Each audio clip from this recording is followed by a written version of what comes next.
Chapter 29, Toilet. Surah 75, Surah 74, ayat 1 through 5. O thou who art clothed, arise and mourn, and thy Lord do magnify, and thy garments keep purified, and uncleanliness do shun. Surah 7, 832. Say, who has prohibited the adornment of Allah, which he has brought forth for his servant, and the goodly provision? Surah 7, 831. O children of Adam, attend to your embellishment at every time of prayer. Well, probably would have included something from Surah 5 and something from Surah 2, this. In order to keep the garments pure and shun uncleanliness of every kind, is combined with the order to warn people and magnify the Lord. This shows the importance which is given to cleanliness in dress as well as in general habits. Adornment is not prohibited. It is, in fact, a thanksgiving for divine blessing. The word adornment, which is generally taken to mean apparel, includes both the dress and the makeup of a person. Not that the person wears makeup. A good toilet is recommended even when going to prayer. That's a weird way to phrase it. We're gonna have to see what it sees there. No limitations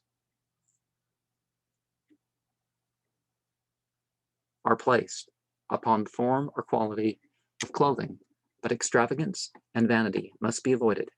To be naked is forbidden, or to otherwise uncover your private part in public.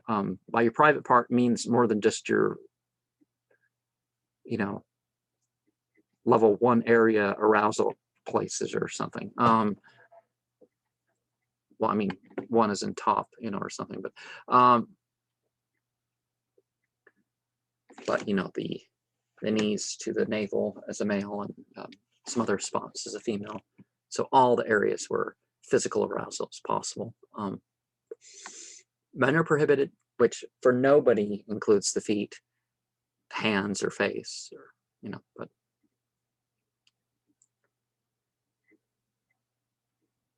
men are prohibited to wear silk except for a good reason, except for like the limit, of course, is like a tie. But women may wear it. Men may wear a silver ring, but not a gold one. But women may wear any ornament, just like a lot of the clothes that men are not allowed, like the saffron and the that dyed with blood and stuff. It's not forbidden for the women too. But the personal makeup of a man, the wearing of a mustache, beard, and hair, and the use of perfumes are spoken of. While there's also the relation to decorations. The Prophet, peace and blessings of Allah be upon him, said, "Eat and drink and wear clothes and be charitable. Be not being extravagant or self-conceited."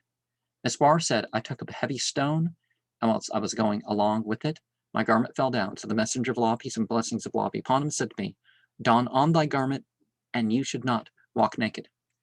Abu Uthman reported, a letter from Umar came to us, that the Messenger of Allah, peace and blessings of Allah be upon him, forbade us the wearing of silk except this much, and he pointed with 2 fingers that are next to the thumb, and he said, according to our knowledge, he meant Anas said, the Prophet, peace and blessings of Allah be upon him, allowed the wearing of silk to Zubair and Al-Rahman on account of itching. Anas reported he saw Kulthum, the daughter of the Messenger of Allah, peace and blessings of Allah be upon him, wearing a striped garment of silk.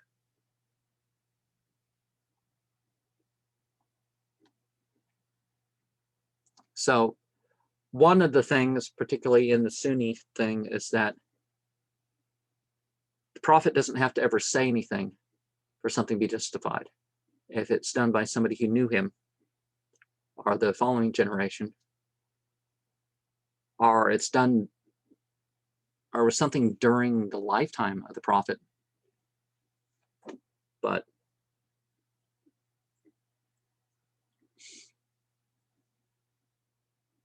Uqba ibn Amr said, a tunic of silk was presented to the Prophet, peace and blessings of Allah be upon him, and he wore it, and said his prayers while wearing it. Then he pulled it off, doffing it severely, like one hating it, he said, "This is not fit for the righteous." Abu Huraira reported on the authority of the Prophet of Allah, peace and blessings of Allah be upon him, that he forbade the wearing of a gold ring. Now, see, so it wasn't his. So he personally liked it, but it wasn't that. Once he learned that it was not right, then So it wasn't about Islam. Is not about the taste of Muhammad or the taste of the Arabs. It's not about opposing them either. It's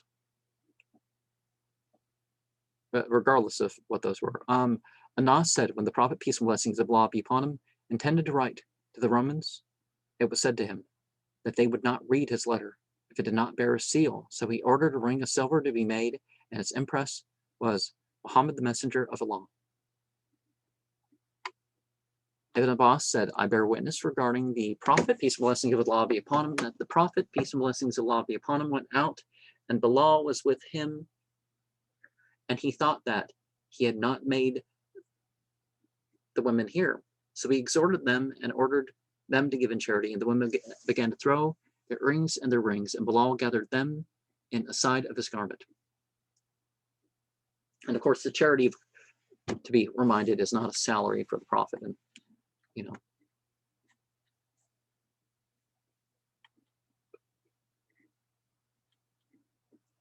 lest people fall into that mistake there. Salama said, I used to wear ornaments of gold, so I said, is it hoarding up, O Messenger of Allah? He said, what reaches the limit of zakat, as zakat is paid therefrom, it is not hoarding up. Abu Hurairah reported 5 things are according to nature.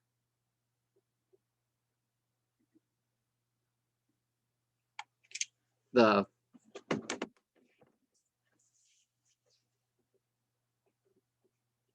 non-cutting of the genitals, the removal of superfluous hair, and the paring of nails, and the clipping of the mustache. Well, okay, there were conversations after Muhammad died, and nature, people didn't have the tools to cut things before, so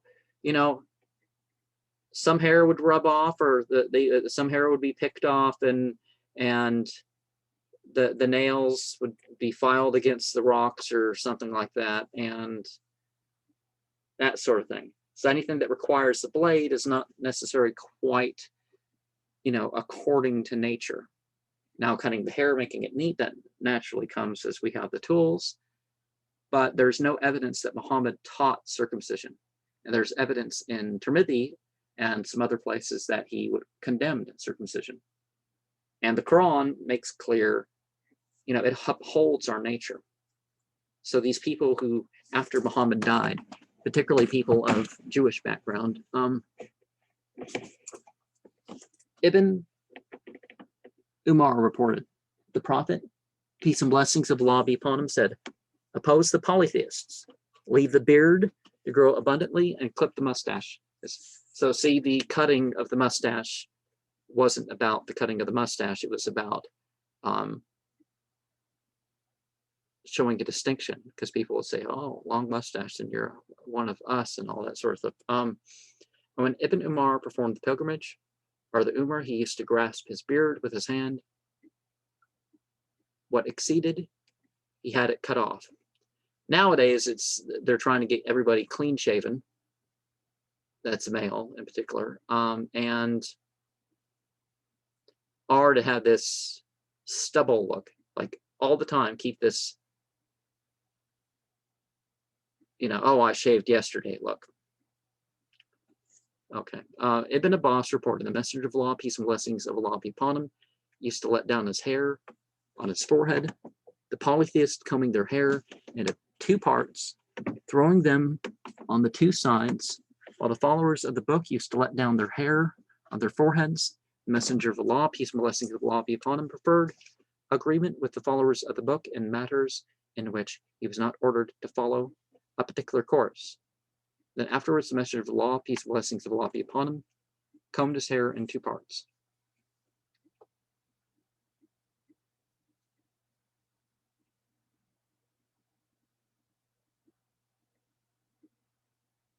Aisha said, I used to comb the hair of the Messenger of Allah, peace and blessings of Allah be upon him. Aisha reported it was pleasing to the Prophet, peace and blessings of Allah be upon him, to get on the right side so far as he was able in his combing of the hair and in his ablutions. Aisha said, I used to perfume the Prophet, and peace and blessings of Allah be upon him, with the best fragrant substance which he could find, so much that I could discern the brightness of the fragrance in his head and in his beard. Busr ibn Sa'id related, Zayd ibn Khalid spoke to him, while with Busr ibn Sa'id was Ubayd Allah, that Abu Talha related to him that the Prophet, peace and blessings of Allah be upon him, said, angels do not enter a house in which is an image. Busr said, after this, Zayd ibn Khalid fell ill, and we paid a visit to him, and when we were in his house, we saw a curtain on which were pictures. So I said to Ubayd Allah, did he not relate to us about pictures? He said, he had said, except figures on a cloth, didst thou not hear him? I said, no. He said, yea, and he mentioned this. Abdullah ibn Umar reported, the Messenger of Allah, peace and blessings of Allah be upon him, said, those who make images, suwar, will be punished on the day of resurrection. It will be said to them, put life into what you've made. Aisha reported, the Prophet, peace and blessings of Allah be upon him, did not leave in his house anything on which were figures, but he broke it. But Umar said, the Prophet, peace and blessings of Allah, came to the house of Fatima, but not enter it. When Ali came, she mentioned it to him. He spoke about it to the Prophet, peace and blessings of Allah be upon him, and he, the Prophet, said, I saw on her door a figured curtain. And he said, I have nothing to do with decorations of this world. So Ali came to her and mentioned this to her. She said, let him command me about it as he likes. He, the Prophet, said, send it to such and such a people, they are in need.